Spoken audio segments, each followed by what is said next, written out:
Продолжуваме ние понатаму со нашата денешна емисија. Наред следува вториот разговор, а со мене во студиото е градоначалникот на општина Бутел, господинот Петре Латиновски. Градоначалник, добро ни дојдевте ова утро и на почетокот да ви ја честитам победата за новиот мандат.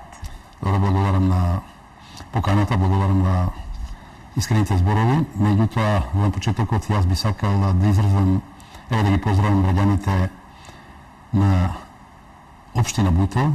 Секако еден поздрав до гледачите на МТМ телевизија, во која што во претходниот период навистина имаме добра соработка. Се надам дека и во наредниот мандат таквата соработка ќе продолжи. Меѓутоа, користам ова прилика, би сакал посебно да изразам една голема благодарност и поздрав до сите оние приближно 10.000 граѓани кои го дадоа гласот по трет пат за професорот Петре Латиновски. Но секако, сакам да ги поздравам и оние граѓани кои што не го дадоа гласа за мојот против кандидат, меѓутоа од јас мојата желба била и останува, значи јас веќе од понеделникот поново сум градоначалник на сите граѓани на општината Бутел без разлика на верска, етничка, национална и политичка припадност. Така сум се водел овие 8 години, 2 мандата, така ќе продолжам и во третиот мандат. Тоа им го ветувам на граѓаните. Така. Кои се принципите по кои што се водевте во изминатите 2 мандата, за сега повторно граѓаните да ја добијат довербата кај вас? Ете, бутелчани граѓани, не само граѓаните на Бутел, а бутелчани посебно имаат изврстен, јас би реков, вкус и они секој чекор, секоја завршена или незавршена работа, тие ја ценат и почитуваат. Принципот на истрајноста, искреноста, упорноста и отчетноста биле мои принципи кои што ќе ги продолжам и во наредниот мандат. Ето, јас имам многу битно, многу важно, многу значајно граѓанинот со гласот на граѓанинот да не се поигруваш, да не го подценуваш, да не служи за предмет на пазарање и такви работи. Граѓаните тоа многу го почитуваат, граѓаните тоа го ценат. Јас во следбата, во непосредните контакти на тие мини митинзи кои што ги имаме во секоја населено место на територијата на општина Бутел, јас со дигната глава, со чист образ, по трет пат да застанеш не е така, ниту лесно, ниту едноставно, меѓутоа мислам дека граѓаните секој збор од точка до заперка тие го анализираат, го познаат градоначалникот, меѓутоа граѓаните се многу реални. Зошто го велам ова дека се реални граѓаните? Граѓаните знаат како започна мандатот на градоначалникот Латиновски, бидејќи мојот мандат е тесно поврзан со почетокот на формирањето на општината Бутел, на нејзиниот развој, кој што во овие 8 години се движиме. Мислам дека граѓаните тоа беше пресудно, кога јас јавно кажував дека навистина прифатив да бидам кандидат за градоначалник пред 8 години со единствена цел да покажеме и докажеме дека новата општина Бутел ќе ја формираме, ќе почнеме да ја развиваме, дека општината Бутел има перспектива, дека општината Бутел има иднина, а некако што некој многу малку број на граѓани се сеќам пред 8 години кога ме сретнува и ми велеа градоначалник, професоре, не прифаќајте да бидете кандидат за градоначалник заради тоа што новата општина Бутел нема перспектива, сиромашно, дека нема иднина, дека нема да опстане, дека нема да го доживеме својот прв роден ден. Меѓутоа, тоа беше доdatен мотив кој што покажав и докажав дека на вистина дека ќе сум ја се сеќам на една реченица дека градоначалник ќе се уништиш политичката кариера. Јас никогаш ниту сум имал амбиции, ниту желба, ниту намера да станам политичар. Функцијата градоначалник не ја сметам за политичка кариера, напротив, ја сметам како една менаџерска работа, како една обврска која граѓаните ти дале да се одолжиш за гласот кој што го закружиле за вас. Така. Кои се првите проекти со кои што ќе го започнете еве мандатот? Видете, веќе искуството кое што досегашно го имам, познавајќи ги финансиските капацитети на општината Бутел, мораме по тој пат да се движиме и во рамките на она што сметаме дека можно е да сториме и направиме. Може би, за разлика од некои се изнаслушаме во кампањата разни кажувања од страна на некои градоначалници, меѓутоа мислам дека јас бев многу реален и затоа тргнав и сметам дека во општината Бутел поново мора да тргнеме да ги реализираме оние основни, јас би рекол, инфраструктурни проекти кои што значат перспектива, иднина и развој на општината Бутел. Може би се уште во програмата не предвидоме ужинки, што ти знам таму ја зборува Поситни по едно јогурче, една јаболка и така натаму, и тоа може би еден ден ќе дојде добро, и тоа кога финансиски општината Бутел ќе закрепне, меѓутоа ние се уште имаме работи кои што треба да ги завршиме. Продолжуваме со грижата за младите луѓе. Кога го велам ова за грижата за младите луѓе, продолжуваме во третиот мандат, сигурно дека се запрашувате каква е таа грижа за младите луѓе.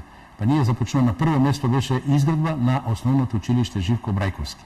Но мислите, ние имаме училиште во кое што 50 од после земјотресот е изградено, колку и да сакаме да реновираме, да го дотеруваме, да го шминкаме, веќе мислам дека само тоа ќе биде залудно фрлање на пари. Општината Бутел од сопствени средства тргна и веќе проектот започна, училиштето се гради. Значи веќе првата точка од програмата почнува да се реализира.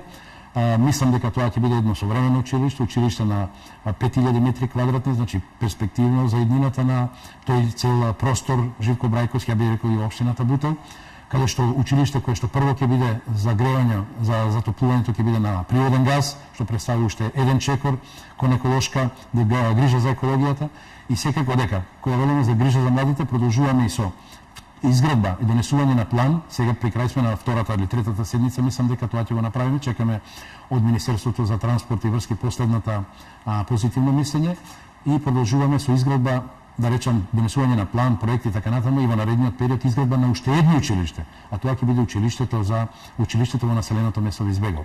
Дека грижата за младите продолжува. Ние, Господ, јас да се изразам така народно, Господ ни дал, додека другите општини имаат проблем со наталитетот, ние имаме проблем како да ги сместиме дечињата во населбата Радишање.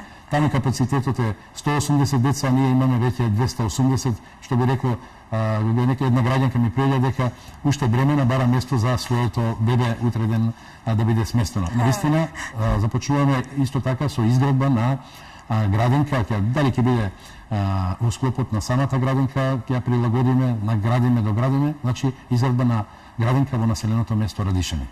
Така. Градоначалник, вие претходно во една изјава напоменавте дека за проектот кој што нели за населбата каде што треба да никне во Визбегово, напоменавте дека станува збор за план на еднината.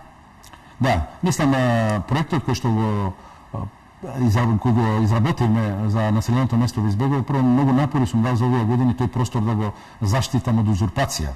Значи, тоа е голема придобивка и покрај училиштето што ќе се гради, таму се предвидени изградба на 150 индивидуални стамбени единици. Каде што почетната цена ќе биде по 1 евро, мислам ќе никне една цела населба во след на денешната населба во Избегова. Мислам тоа е едно прекрасно место кое што ќе пружа, ќе дава и услови и можности за севкупен развој, јас би рекол, затоа што се наоѓа само на 1,5 километар од центарот на градот Скопје. Каде што текот на целиот ден сонцето грее од сите страни, мислам дека тоа ќе биде една убава можност за сите заинтересирани, кога ќе биде објавен конкурсот, јавно ќе биде објавен да конкурираат за доделување на плац. Така, значи да кажеме дека станува збор нели за 150 локации за изградба на индивидуални стамбени објекти што ќе бидат во функција на владината аукција Купи куќа, купи стан. Да, мислам тоа ќе биде уште една можност да најавиме јавно. Значи ние тоа ќе го промовираме уште повеќе кога ќе биде распишан тендерот за отуѓувањето на градежното земјиште. И мислам дека е една убава можност, ова вие што го напоменавте, проектот Купи куќа, купи стан да конкурираат. Е апел за сите оние кои што млади брачни парови, посебно за младите брачни парови, кои што се условите предвидени. Така. Во планот нели е предвидено и 11.000 метри квадратни за изградба на нова училишна зграда со попратни нели спортски терени, како и простор за изградба на детска градинка. Ете, секако тоа значи многу битно кога се прави нешто да се направи еден добар план, да се добро осмисли тој простор, и затоа ние не предвидаме само за ученици едно училиште и така натаму, него сакаме тој целиот простор да биде оставен простор на 11.000 метри квадратни, да може утре ден перспективно, ако има потреба од градинка, перспективно да се направи еден парк забавен тука во самото населено место, бидејќи сметам дека Визбегово има иднина, Визбегово ќе се проширува, Визбегово ќе се гради, доградува, надградува, затоа што показателот дека интересот од ден на ден е се поголем, јасно кажува дека ние како локална самоуправа малце треба да бидеме визионери, да гледаме малку понапред, а не само во моментот она што е потреба. Така. Во изборната програма не ги изоставивте и пензионерите. Видите, Има отварање на пензионерски клубови. значи првата точка беше грижа за младите, втората точка беше секако грижа и за повозрастните, јас би рекол, а тоа се пензионерите. Така да ветив дека во секое населено место, таму каде што има услови ќе доградиме, таму каде што нема услови ќе земеме под наем, под закуп, ќе отвориме пензионерски клубови, како во урбаните, така во руралните населени места. Ние веќе, се надам, веќе од идниот месец ќе започнеме со таа акција. Така. Не ги заставувате ниту булеварите и улиците нели кои што треба да се изградат, како најприоритетни проекти ги предвидовте за реализација на овој мандат е изградбата на булеварот Христијан Тодоровски Карпуш и поврзување со заобиколницата. Видите, развојот на еден простор, развојот на општината Бутел мора да се гледа од сите аспекти. Јас како градоначалник добро е што во мојот мандат успеа да се изгради првиот булевар, тоа е булеварот Словенија. Се сеќавам јас како граѓанин сум учествувал во неколку пати во сечење на лента на почеток на изградба на булеварот Словенија, меѓутоа ете добро е што јас кога станав градоначалник не наметнав да биде тој булевар. Претходно беше тоа еднонасочна улица со една коловозна лента, меѓутоа сметав дека не е тоа добро решение и успеав да наметнеме булеварско решение. Продолжуваме, значи замислите денеска како благодат граѓаните на општина Бутел ме сретнуваат, вели градоначалник, ако не беше булеварот Словенија, во каква сообраќајен хаос се уште ќе беше општината Бутел. Значи имаме веќе еден покрај постојниот пристап до градот и до другите општини, веќе со булеварот Словенија имаме уште еден, јас би рекол, прозорец кон светот во сообраќајен поглед каде што можеме да се движиме, да доаѓаме до граѓаните од Бутел, од Радишани, од другите населени места да доаѓат до градот и до другите општини. Продолжуваме. Значи тоа мислам дека мораме тоа да го направиме во овој мандат со изградба на уште еден булевар, а тоа е булеварот Христијан Тодоровски Карпуш.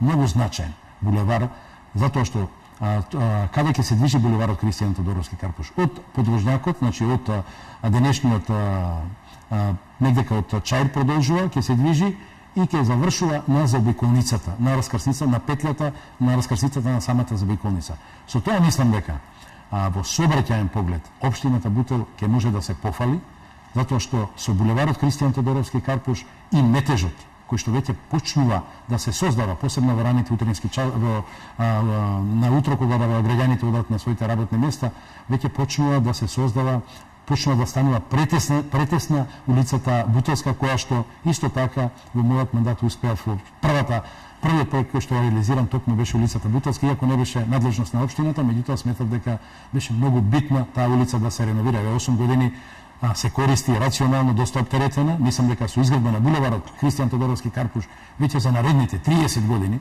општината Бутел во сообраќајен поглед ќе биде навистина добро организирана, еве да кажам. Така. Имате предвидено, колку што прочитав, и изградба и проширување и реконструкција на Босна и Херцеговина? Значи, поприоритетно за мене е булеварот Христијан Тодоровски Карпуш, исто така е значајна кога ќе се изгради булеварот Христијан Тодоровски Карпуш и кога ќе се поврзе изградбата на булеварот Босна и Херцеговина, значи поврзување на булеварот Словенија, денешна Словеначка улица, со новиот булевар Христијан Тодоровски Карпуш. Тоа ќе биде нешто феноменално, меѓутоа мислам дека добро е што проектот се работи за овој булевар. Меѓутоа, мислам дека поприоритетниот булеварот Христијан Тодоровски Карпуш во дадениот момент да успееме да го направиме. Таму има еден проблем. Сега граѓаните велат дека го најавувате, а не започнувате. Значи, јас сакам да бидам реален. Значи, заедно со градоначалникот на градот Скопје, бидејќи ова ќе биде и во негова надлежност,